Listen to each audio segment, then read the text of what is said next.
OFW or Overseas Filipino Workers ang tawag sa mga taong nagtatrabaho sa ibang bansa. Hello everybody, welcome back to my channel, Uptown Mama Channel. For today's video, ipakita natin kung paano mag-is-is ng CR sa ibang bansa. Huwag ang ilang CR ay dako kaayo. Kasing laki na ng kwarto natin or mas maliit pa nga yung kwarto natin kaysa CR nila. Nang dahil maglilinis tayo ng CR, kailangan natin gumamit ng gloves.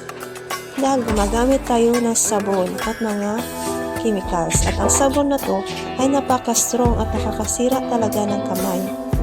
Bukod sa nakakasira ng kamay ang sabon, or very strong ang kanilang sabon, ay meron din mga mikrobyo or mga hugaw sa CR. So, kailangan kita magamit yung gloves, iwas bakterya or affected sa ating kalawasan.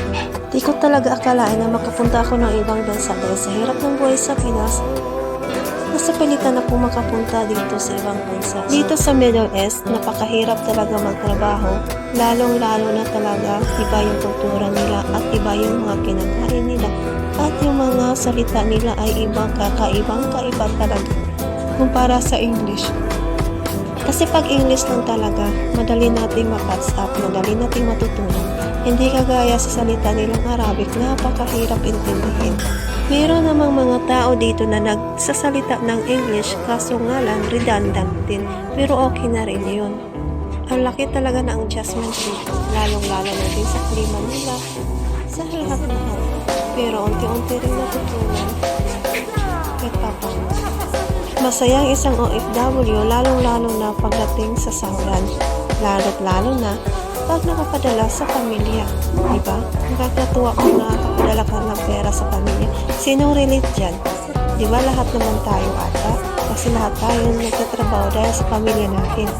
Itong trabaho nito ay napakabanal at tinatawag tayong hero dahil nandito tayo nagtatrabaho sa ibang bansa.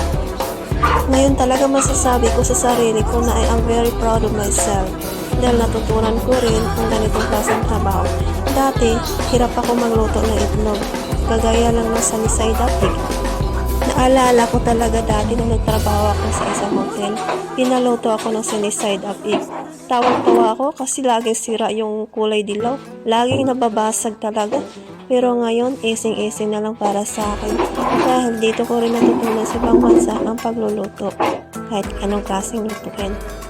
O diba, laki din ang pasasalamat ko sa pagpunta ko dito kahit papano natutunan ko rin ang ibang lingwahe din hindi lang sa pagluluto at pati rin sa kultura nila natutunan ko rin at nagugustuhan ko rin pati mga pagkain. Naalala ko pa yung sinabi ng mama ko, ikaw magtatrabaho bilang isang katulong lalo't lalo na sa ibang bansa. Kakayanin mo ba yan? Na wala ka namang alam sa trabaho sa loob ng bahay. Pero talagang kinaya ko para bang suicide na yung nangyayari sa buhay ko. Mula nung nung may mga nangyaring hindi maganda sa buhay ko. Lalong-lalo na nagkaroon ako ng anak.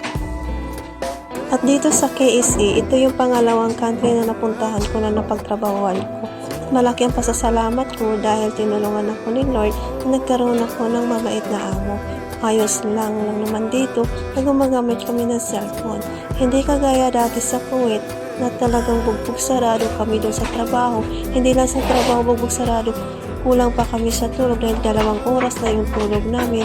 At saka bugbog pa talaga ang buong katawan namin dahil pag kunting pagkakamali namin, bugbugin kami ng anak ng amo namin. Napakahirap talaga doon. Grabe, hindi ko talaga ma-imagine ang naranasan namin doon. That's all for today's video. Thank you for watching. Saysay ko naman ulit sa iba kong mga video ang nangyari sa Kuwait.